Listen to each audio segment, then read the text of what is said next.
Hello everybody, welcome back to a new video.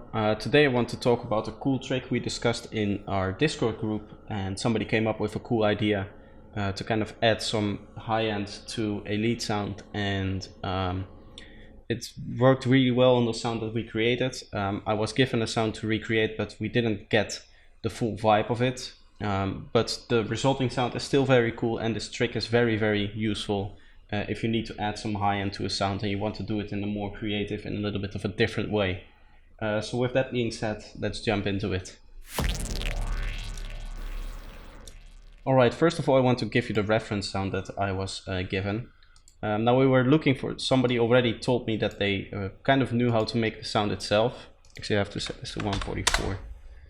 Somebody told me that he knew how to make the sound itself, but he couldn't really get the high end down. So that's what we were focusing on, getting a nice high end in a sound like that.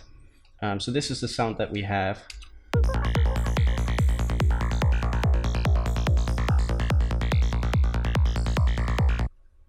And it has a nice crispy high end feeling to it, which you normally don't get from bandpassing sounds like that.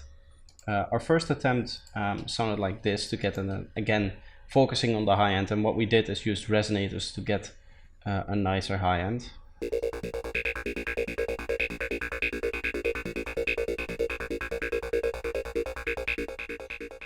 It worked decently well, but the second version works a lot better for a nice crispy high end.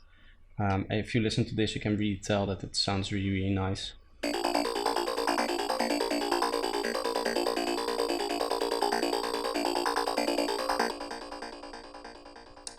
So what we did here is we basically have two sounds. We have an FM kind of bass sound where the sound sits on.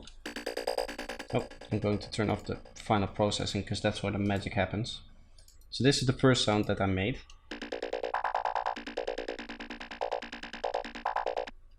And what this is just a bandpass.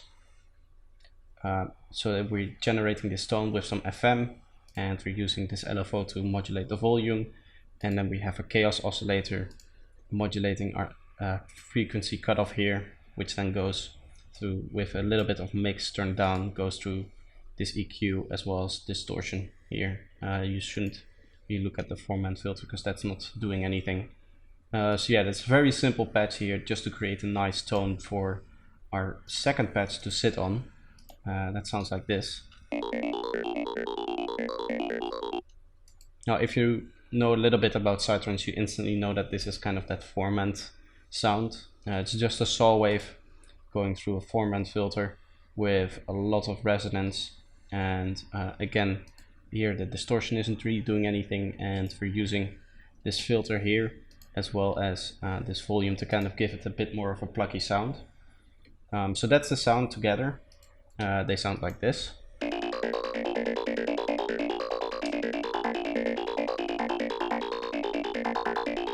So you can hear that we're really lacking some high end in this sound.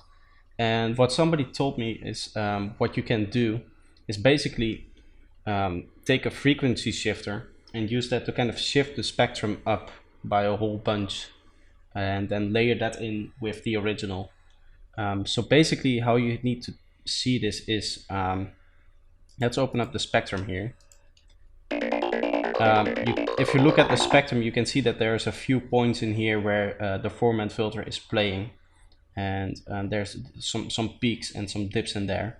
What we're basically doing is taking that whole spectrum that's down here and just kind of shifting it up and all throwing it in a very little space here, which gives that really nice resonant, almost like it's a bit reduction kind of feeling. And so we've done that twice here. With the first it sounds like this, and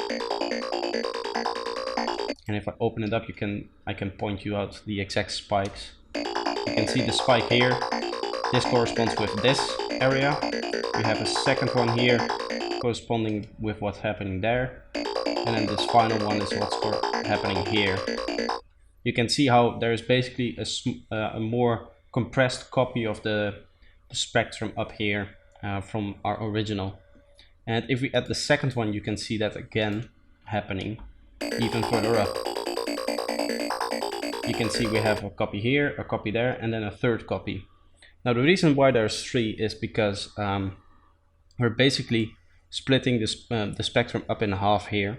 So we have the original plus the second one, and both of those are going to be shifted. So the original is going to be shifted up as well as the first shifter. So every frequency shift doubles the amount of those little copies of the spectrum that you have. And it's very versatile. You can really play with it as well. The dry wet kind of determines how much that spike is showing up. So if I set this to 100% wet, you will only hear that spike up here. So you can see there's still two of those copies of the spectrum doing its thing. And I can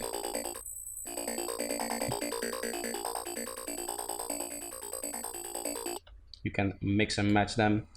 And if you turn up the first one, you can hear it's a little bit lower because this frequency is set lower to that frequency there.